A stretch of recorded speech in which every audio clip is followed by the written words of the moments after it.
Kia ora, boys and girls, welcome back to the channel. Today we're doing Chapter 1, Part 2.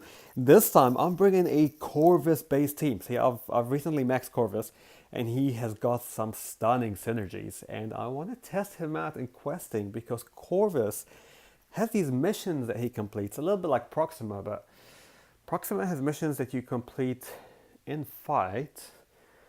Corvus has missions that you complete in quest and it gives you persistent charges that last the whole quest.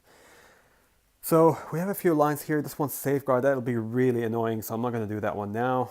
The right one's the easy path. Then we have oscillate and power drain.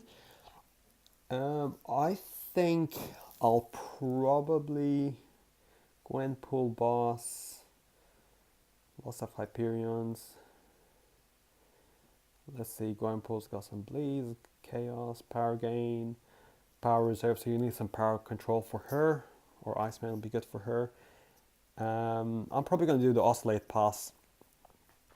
We're going to start off with Corvus against Iron Man. Now, Corvus has 4 missions to complete, and I'm going to trial out to see how his damage scales. So he's got to knock out a tech champ, he's got to knock out an Avenger, he's got to knock out a mutant champ, and then he's got to knock out, then he has to knock down a champion that has either auto-evaded or auto-blocked or something along those lines within the fight, and then he gets True Strike for the rest of the quest. So that's pretty awesome. You can say bye-bye to your Morlocks, to your Iron Man, Infinity Wars, to your Spider-Man, to Nightcrawler. But we're going to start with Iron Man. He is a tech, he is an Avenger. This should give me 2 charges. And you'll notice, first fight is 50 hits. It's not terrible, but it's not great as well. It's a bit of a slow fight. But hopefully we can see how we go once we got some charges. So we've eliminated an Avenger and we've sabotaged technology. We need to hunt the uncanny and challenge defenses. So yeah, we're halfway there.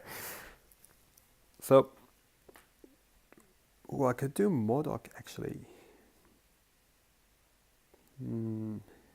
But I'm gonna go the oscillate path.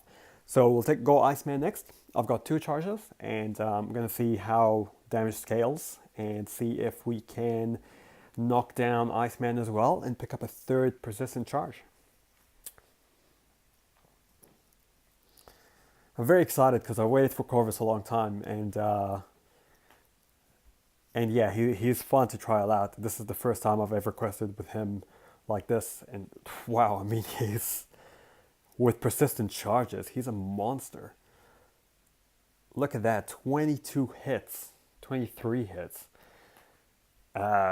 That's much better than the last fight, but also I think that's actually better than Star-Lord. I think Star-Lord takes me 27 to 32 hits generally on this quest to take them down. So he's quicker than Star-Lord in the short burst, 20 to 30 hits, which is impressive because my Star-Lord is like 5-star rank 4 and this guy's only a maxed 4-star. So now we've got 3 persistent charges, 3,500 crits. Look at that, this guy's an absolute beast. He's a monster once he's charged up. 15 hits, that's definitely better than Star-Lord. I think I'm really enjoying this. I'm actually really enjoying this Corvus Glaive. And hopefully, I don't know if I can get 4 persistent charges here, but this'll see us right, I guess.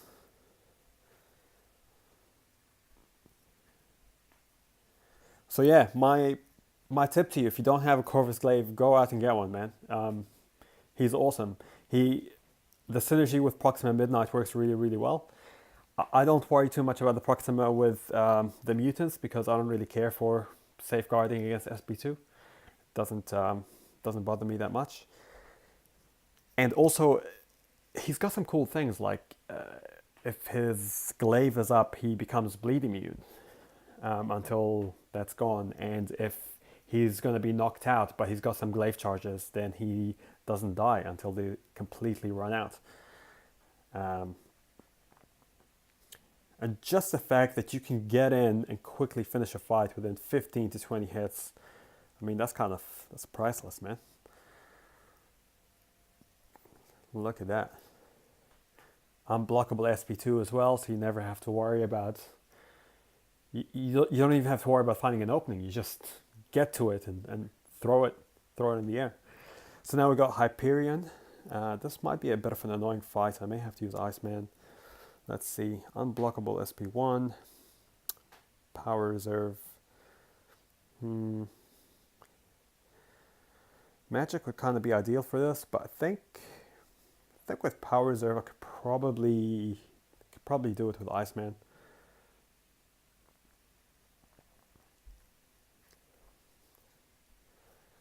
So luckily it's the SP1 that's unblockable, not the SP2. His SP1 is not that hard to evade, actually. Probably one of the easiest SP1s to evade if he ever decides to throw it. He throws the SP2 there. We'll get away from that. Now, I'm lucky to have brought Iceman, but Iceman is probably the best natural counter to Hyperion because he can tank that SP3 several times. And I don't know if you've noticed, but with the AI, sometimes Hyperion decides to like hold his specials, hold his power, no matter how much you taunt him or open up. Sometimes he just hits SP3. So while it's useful to have Dormammu or Magic, I like having them as a counter as well to drain his power. Sometimes even that doesn't work. Sometimes he just continues to power gain or continues to block and you can't get at him, you can't drain his power.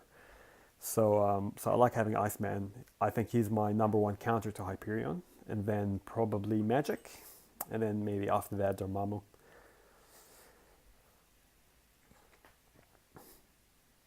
And then following that, the likes of Hawkeye and Vision. But yeah, we don't do too badly there. Lose half life, tank 2 SPs, but we get him down. And we're on to the boss, the final boss of Chapter 1, Gwenpool.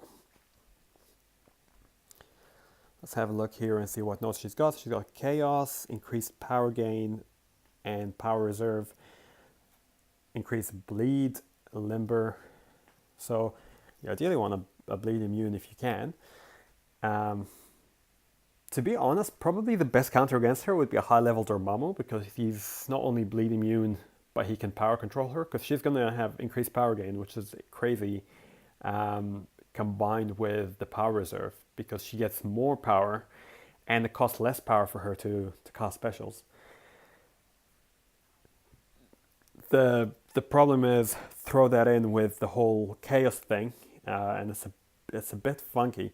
I brought in Magic because with the power gain, I could probably just, irrelevant of what the chaos charges are going to be, I can probably stay at SP2 and just drain her power. It makes it very easy for me to drain her power. I think Scarlet Witch would probably be okay against her as well. And Dormammu would probably be really good against her. But pretty much anyone with a power steal utility, I think I would almost say Vision would probably be the ultimate against her, but Magic does a pretty good job here.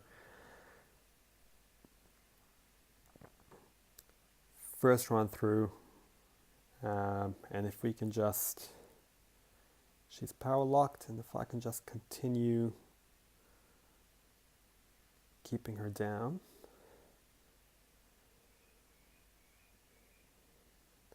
Intercepting. Getting her into the assassin range. She's under 18. So just one more, I was going to say one more SP2, but actually a couple more SP2s. Damn it. I almost one-shot her with Magic. Yeah, Magic is a decent counter, man, but you're pretty much going to need some power controllers or perhaps Iceman, or to get lucky with the Chaos and power lock her. But yeah, we'll just go in there and finish her off with Corvus. So yeah, that's part 2 of Chapter 1. She's not too bad. You definitely need to have power control. But yeah, hopefully this video helped you out. If it did, like, subscribe, leave a comment, help support the channel by subscribing. And that allows us to bring more videos like this. Thanks and ka kite ano. See you in the next one.